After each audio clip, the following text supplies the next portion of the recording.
Studying for 3 years, including 1 year for the COVID, to be honest, it's really frustrating and disappointing. This idea that a university education entitles you to a job is wrong. One of the challenges that our education system is facing at the moment is mindset change. We have that mismatch when graduates come out of the university, but they cannot apply the theoretical knowledge that they have learned.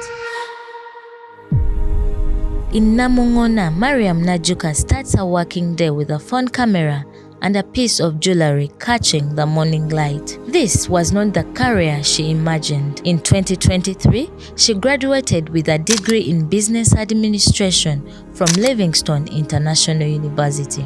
Studying for 3 years, including 1 year for the COVID, to be honest, it's really frustrating and disappointing because you believe that after studying, you're hoping to get a job and build a future. She has been looking for a job ever since. For 3 years, Mariam sent applications, attended interviews, and waited. She is not an isolated case. Uganda's youth unemployment rate sits at 16.1%, and that is over 10 million young people. One of the challenges that our education system is facing at the moment is mindset change, whereby some people feel like we are fixed in a certain way of doing things, that is knowledge-based curriculum. And so changing to a competence-based curriculum, they feel like this is going to require a lot. Most graduates come in without any understanding of how to put everything that they have learned into practice. John Kakungulu Walugembe works with Uganda's small business sector. He argues that the responsibility cannot sit with young people alone. Training institutions have to respond to the labor market. Employers have to create an entry point where young people can gain experience.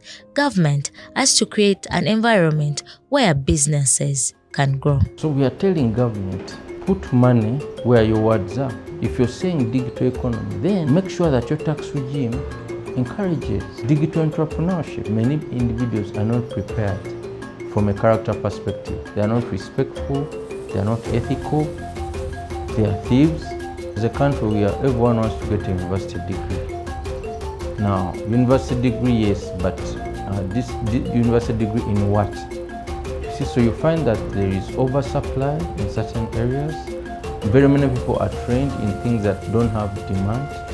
So you have many young people being trained in areas that the market does not want or desire. Government creates roughly 5,000 jobs, the formal sector.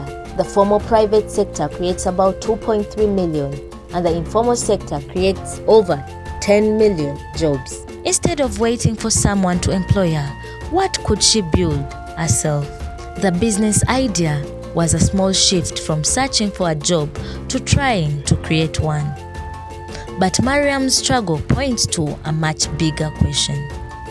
What happens when education produces graduates faster than the economy can absorb? I saw an opportunity for jewelry and accessory business, so I didn't have the money at the moment, but I talked to my sister. She's working abroad.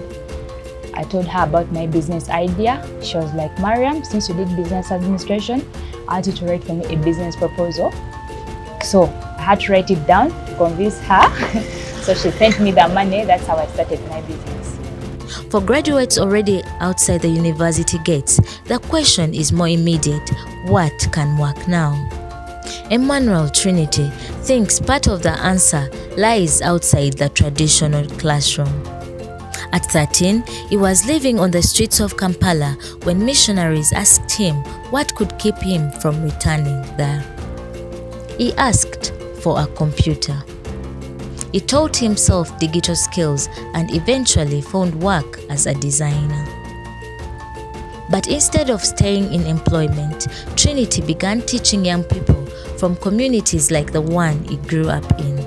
His idea was simple: train people in skills for which an actual market already exists. Emmanuel says the approach has helped create more than 5,000 skilled work opportunities.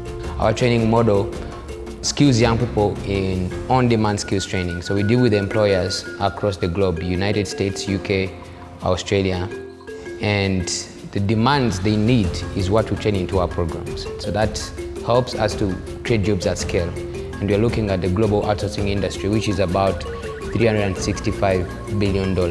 When I started out the organization, at that time, there was no one who was doing youth empowerment.